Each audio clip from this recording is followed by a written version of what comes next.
I would probably take an average 1-2 grinder playing his A game over an average 25-50 grinder playing his C game any day. You're listening to the Mindset Advantage podcast. Each week, you'll get to peek inside the greatest minds in the game and discover what makes them successful. Mental toughness separates those that can't handle the stress. If you're going to treat it like an amateur, you're probably going to have amateur results. Now here's your host, Elliot Rowe. Hey, Elliot Rowe here. I'm very excited to announce that for the next few episodes, Stephen Baker will be guest hosting the show. Stephen has experience both as a professional poker player, strategic coach, and now a member of my mindset performance coaching world. I can confidently say that Stephen's one of the world's leading experts in poker mindset and performance, and I'm really excited to hear the conversations he has with some fantastic guests. And with that, here's Stephen. Welcome to the Mindset Advantage podcast. My name's Stephen Baker, and I'm a performance coach. My guest on today's podcast is Martin Jacobson. Martin needs little introduction for those of you who follow tournament poker. He has an outstanding record stretching back years. Perhaps his most famous achievement was his win in the World Series of Poker Main Event in 2014, when he came from the short stack on the final table with just 7 big blinds to go on and win the event. That was a demonstration not only of his technical skills, but also of his mindset. And today we'll be looking at how Martin has developed the soft skills, the intangibles, alongside his technical skills. Martin's also now moving outside poker, and we're going to be looking at his life beyond poker and the skills he will take with him from his time in poker into his life beyond. So without further ado, let's get to it and let's share in Martin's wisdom. So Martin, welcome. Great to meet you. I just want to really start in the way that I suppose a lot of these podcasts start, by asking how you first got into poker, because I understand that your original career plan was extremely different to poker. I understand you were thinking of becoming a chef. Yeah, that was the original plan, and that's how I started my early career, I suppose. I went to culinary school when I was 16, graduated there, joined the military service for a year, and it was during this time period where I discovered poker. It was during the poker boom back in 2004, 2005. And I just fell in love with the game and got really, really into it, a lot more so than my friends. So they eventually lost interest and didn't want to play with me anymore because I was winning most of the time because I had more patience than they did. And I was also studying the game when I realized that there was an edge to be had. And then eventually I started playing online, and that's where I had some early success, and I realized I could actually make money doing this. Okay, now this is interesting. I just want you to help me understand how you progressed, because obviously there you go. You're like a lot of people. You find yourself having an edge over the field at an early stage in your career. But let's just talk about some of the more difficult moments, because for most people, the path isn't smooth. And I actually read that the first time you won a big package to the World Series, that was an interesting moment where you had a decision. And I remember actually having something similar myself when I won a package to the World Series of Poker Europe. Do I keep the cash or do I play? And something similar happened to you. But perhaps you can describe that and any other interesting points where there were a bit of challenging moments along the way. Yeah, so my first big win, I would say, was winning a package to the 2008 World Series of Poker Main Event. And back then you had the option to either pocket the cash, which was $12,000, unheard of money back then for me. It was probably the equivalent to almost a year's salary at that point. So I had a real decision to make. And also I didn't have much. I'd never played a live tournament before. But that being said, my biggest dream was, of course, to go to Vegas and to pursue at least trying to play the main event and see how it goes and experience it for myself. And I realized that this might be the opportunity that I have. So yeah, not knowing what to do, what the smart thing to do would be, and so on. I asked my mom, and she knew how much I was into poker, so she was actually the one that told me that, of course, you're going to go to Vegas and play. So that sort of made it easy. So I went to Vegas by myself, 20 years old, didn't have a budget or rich enough friends to just come with me to Vegas to play a poker tournament. So I went there by myself, celebrated my 21st birthday 3 days before the main. Played the main. I was obviously very excited and had anticipated this moment for a long time. I prepared intensively. I packed a backpack full of meals that I was going to consume throughout the day and drinks and planning my breaks and all that stuff. I show up 30 minutes before the tournament just to get a feel for it. I walk around, I sit down, and then the third hand in, I'm eliminated from the event. Yeah, well, I mean, I think what's really, important for everybody to take away here is that, I mean, I think a lot of people would have been put off by that, right? First experience of a live tournament, a big buy-in, 3 hands in, you're going, I don't know whether you were literally going home at that point, but, in terms of that tournament, it's all over. And, a few years later, things turn around in a very significant way. I just want to really talk about that, because that, in a sense, was a little sign of mental resilience, that you took that on the chin and came back for more. And I just want to talk really about the importance of the mental game from your viewpoint. You've been a long time in poker, and you've obviously experienced some highs and lows. Could you just share with everybody, how you see the importance of mindset, the mental game, and maybe some of the other non-technical intangibles which contribute to success? Yeah, if winning the package was my first big win, then being eliminated from the main event so abruptly, and I was arguably the first person eliminated from the tournament. So back then, it would have been a huge milestone just to make dinner break, day one. Like, that would have been felt really good, even though I was far from cashing. So yeah, getting eliminated so early was definitely my first real setback in my early poker career. So it was tough to overcome. I felt really empty right after. I remember going back to some friends that I met previously that were also poker players, or they were actually, one of them was a professional poker player. So he was my first friend that I made during that trip in Vegas. And I was returning his backpack that I borrowed, and they thought I came back so early that they thought that I must have forgotten something. So they were very confused. But yeah, no, I stayed in Vegas for the rest of the week, and I got over it pretty quickly and made some friends through poker that I stayed in touch with afterwards, and that I've actually keep in touch with even today. So I've never regretted the decision I made to go and pursue the opportunity that presented itself. Whether, even though I, with result in hand, I lost $12,000, which was a lot of money, which is a lot of money. But yeah, and then if anything, I got like a blooded tooth, and I just wanted to keep pursuing it and turn things around. And I think it kind of sparked the competitiveness in me that I wanted to prove to myself and to others that this was just a quick setback, but I actually got something here, and I know I can turn this around. Yeah, absolutely.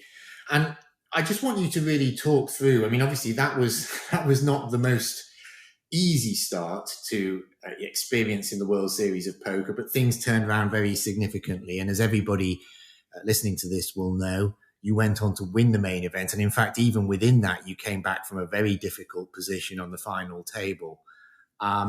I just wanted you to maybe talk about things you've done to improve the non-technical aspects of your poker performance. And this is going to also be relevant to perhaps non-poker spheres as well. What kind of things you do? Because I know, having looked at your YouTube channel, you do embrace the idea of performance very holistically.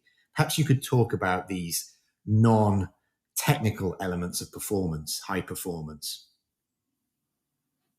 Yeah, I think even the fact that I prepared my meals for the first poker tournament I was going to play, and even planned my breaks, goes to show that I've always taken my preparation very seriously, even back then.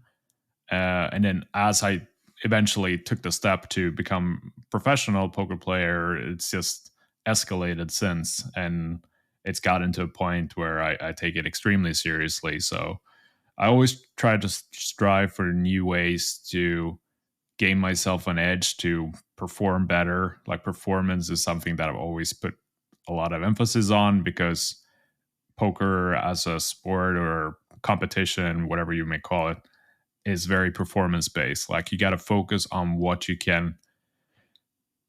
the outcome that you can actually control, and that is your performance, right? We can't control the luck element of the game and the short-term stuff. That's just whatever happens. But if you always focus on your process and your performance, then eventually everything else will follow. Absolutely. I mean, you've already touched on how much you were thinking about the process, thinking about breaks. So yeah, in terms of controlling those processes, could you perhaps share with everybody some of your key routines? What it might look like for you if you're playing a big live event or a big live series. What are your key routines? What's your morning routine? What's your pre-game preparation? What kind of thing does that look like? And also maybe touch on the breaks and post game as well. How do you deal with that? Because I know that's challenging for a lot of people. Yeah, I would say this is probably the biggest challenge of being a professional poker player, to cope with the mental struggles and the mental aspect of the game. Just playing the game is, pretty much anyone can do that if you just study and play, but be able to execute, especially when things aren't going your way, that's a much tougher question. So my routine when it comes both online and live tournaments looks quite similar. I've always been a big proponent of exercise. I think that's key.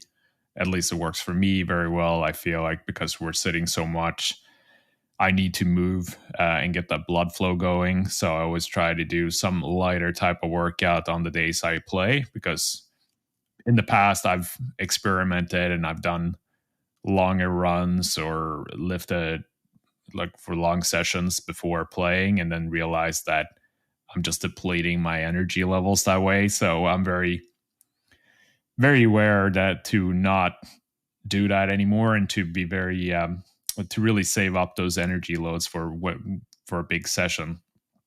So I really try to limit the time I exercise right before I play, and try to keep it at a moderate pace. So the exercise actually gives me more energy than it takes that day. And then obviously other days when I'm not playing, I go harder to build up conditioning and strength and this stuff.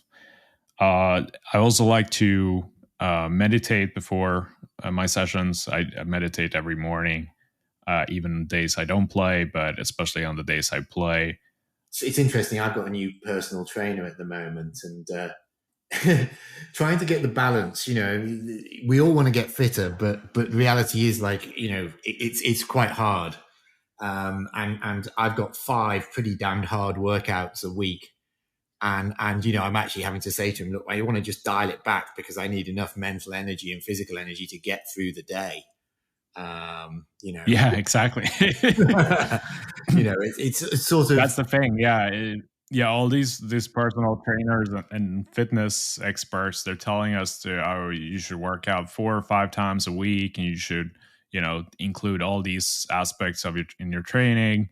But they might not realize that what you're doing in the rest of the day is actually very energy demanding as well. So if you're working out 4 or 5 times a week and you have a full-time job, you don't actually have enough time to recover to actually get something out of those workouts, because recovery is key. And that's something else that I come to realize throughout my career, and that is also why I don't push myself too hard before, especially before I play, but also the day after I played an intense session, or if I'm in Vegas for an entire summer and I'm playing most days, even the days I don't play, I don't push myself too hard in the gym, or I try not to at least, because I know that if I do that, then the next day I'm going to need time to recover from that workout. But then maybe that day I also have a big tournament coming up, and I don't want any sort of interference there in my ability to perform.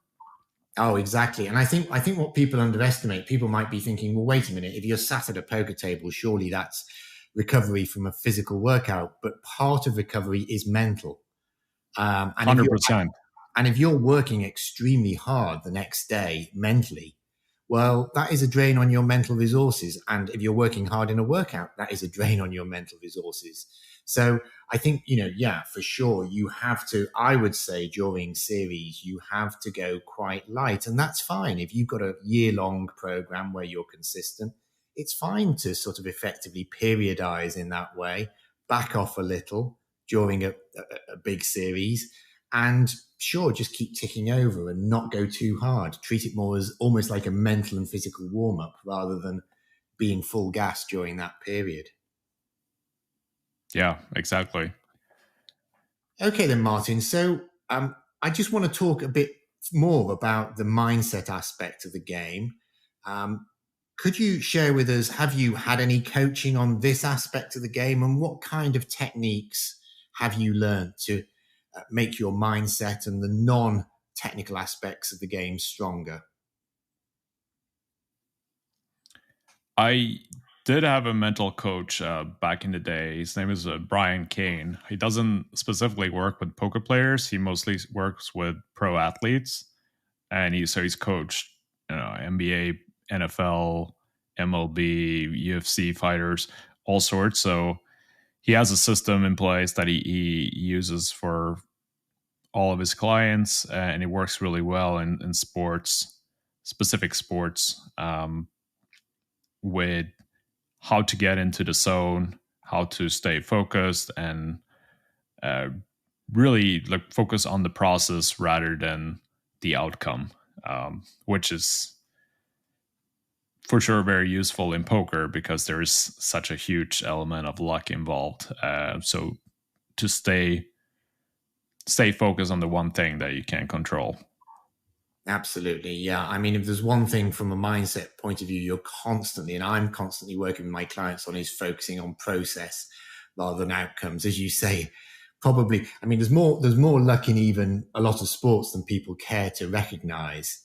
But the truth of the matter is, poker, there is often a very big divide, at least in the short term, between, the work you put in, the quality of your decisions and the results you get, but focusing on keeping that quality high as a process will ultimately bring rewards.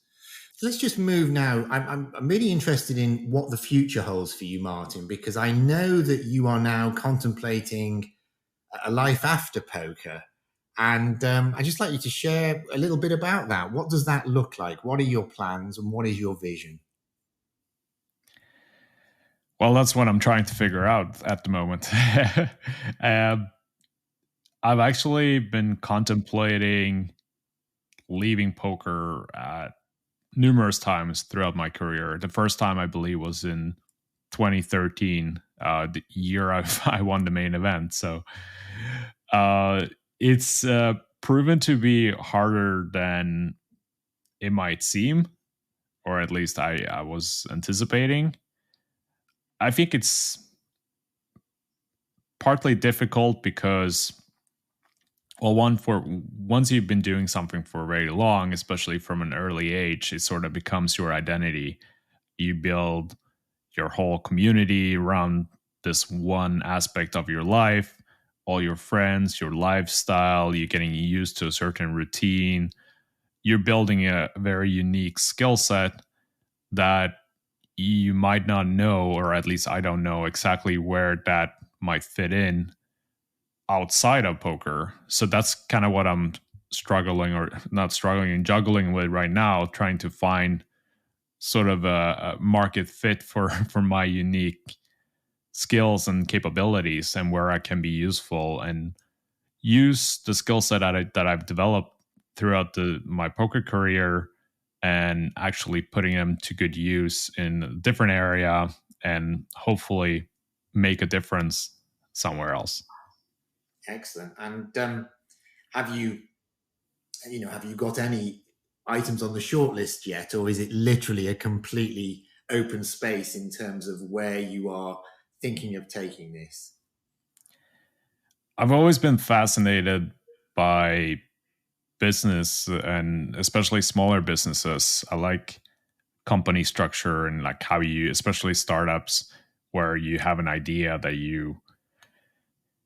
it starts off as an idea and then you build a business plan and then you get together and you brainstorm and then you execute on the business and you raise money and you build a prototype and you launch and all of that stuff. Like I'm really into that, especially if it has a strong purpose and it solves a legitimate problem. Ideally something impactful like environmental or helping other people in certain ways.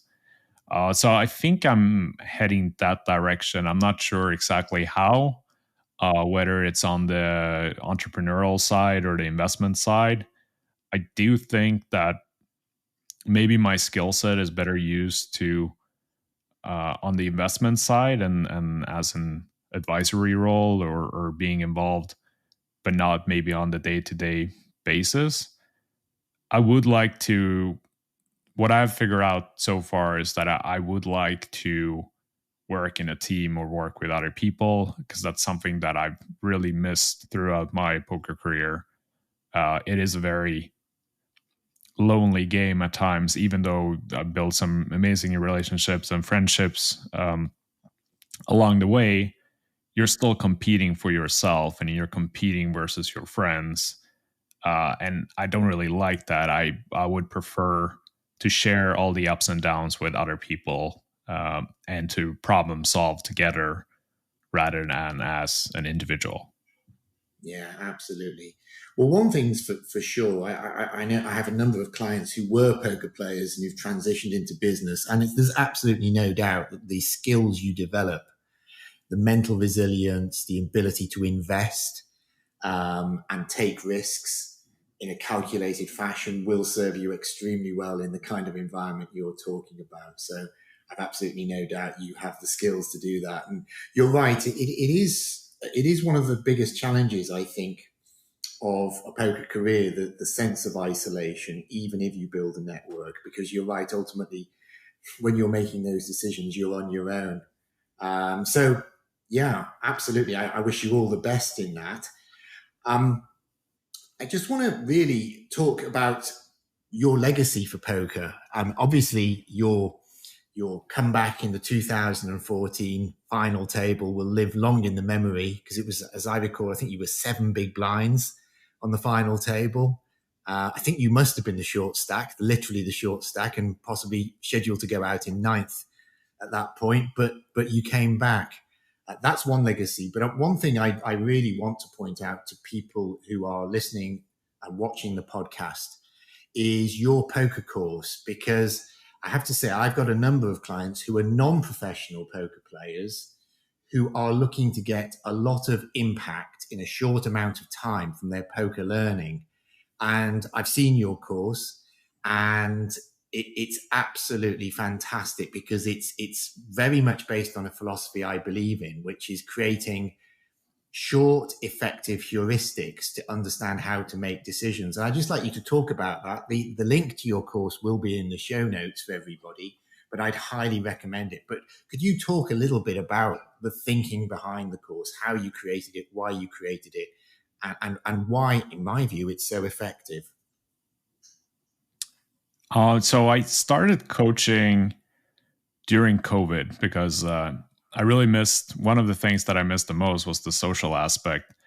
And I guess that just goes to show that I actually need the social side of things more than I probably anticipated, because I've always viewed myself as quite introverted. So it started off, a friend of mine, for Jatin, he was doing coaching, group coaching through Zoom, and he wanted me to make an appearance, and then one thing led to another, and then we launched a course together. It went really well, but I realized that there were certain things that the students were really after, and they wanted to learn. They wanted to learn and then execute, and then trial and error. They weren't interested in investing too much time into this. They just wanted to hear the secret sauce, how can I improve in the shortest amount of time. And that, I think, in conjunction with me doing an online MBA at the time, which had a similar concept, where I did an MBA online program, which instead of spending $100,000 in 2 years in a traditional school, you do it online in 15-minute modules every day. And I really liked that concept. That it was very, very intuitive and community based. You can have a chat with the teachers and communicate with the other students. So I wanted to do a similar concept to poker coaching, because I saw a gap in the market, because I know myself, when I've signed up I've taken all these courses myself, and most of them are very long, and they're very time and energy consuming, and they're all based and structured in pretty much the same way. It's a 60-minute video with a great player going through a specific spot for 60 minutes. So I was trying to sort of use the 80-20, the 20-80 principle, and boiling it down to the core concepts and what the main focus points are to actually improve in poker, and what I've learned throughout my career. So I put together this course, and it's called the Prepare and Perform program, because as you know, my focus is always on the preparation, and if you prepare and then you're able to perform. So that name sort of came natural to me. And I had a lot of enjoyment in putting it together, and also working with a lot of the students that signed up, because even though it's short and it's just 15-minute videos, I also wanted it to be somewhat personalized. So all the students, they have direct access to me. They can ask questions about the course if there's something that it's unclear or that they want to work more on, free of charge. I'm always responsive. So that's been great as well. And I found that to be much more efficient than to schedule Zoom courses every week for a set at a set schedule. So it's better, works better for me, works better for the students. It's much more flexible, and it's much more time efficient, because they can learn a concept and then they can go out and play and try to execute it on their own. And then they can come back and provide feedback and if it worked or not. Fantastic. Yeah. And I mean, to be honest with you, even for professionals, a 15-minute reminder of a core concept and some clear heuristics which they can use in game, it still has a huge value. But for as you say, this idea of a minimum effective dose using the 80-20 principle, I mean, it comes back to our discussion about fitness as well. Everything has to work in the context of your real life. And there's no point saying, well, I mean, I think the reality is people buy a lot of these courses, and the evidence seems to be that most of them sit in somebody's Google Drive or wherever they keep it. And, they might get to lesson 2 of 27 and not beyond, because they are just so demanding in terms of time and effort. But actually getting through a course which gives you clarity on key concepts is absolutely valuable. So, as I say, anybody watching and listening, if you're looking for some real clarity on core concepts where people get it wrong so often, really have a look at Martin's course. It's absolutely fantastic. Well, Martin, thank you so much for being so generous with your time and your thoughts and your insights. You've had an extremely long and successful poker career, and I'm absolutely sure you're going to move on to bigger and better things, even more outside poker, because of the skills and the whole professionalism of the way you approach everything. So thank you again. Thanks a lot, Stephen. It's been great. You've been listening to the Mindset Advantage podcast. To get future episodes delivered to you automatically, make sure to subscribe via iTunes, Stitcher, or your favorite podcasting service. To get any resources mentioned in the episode,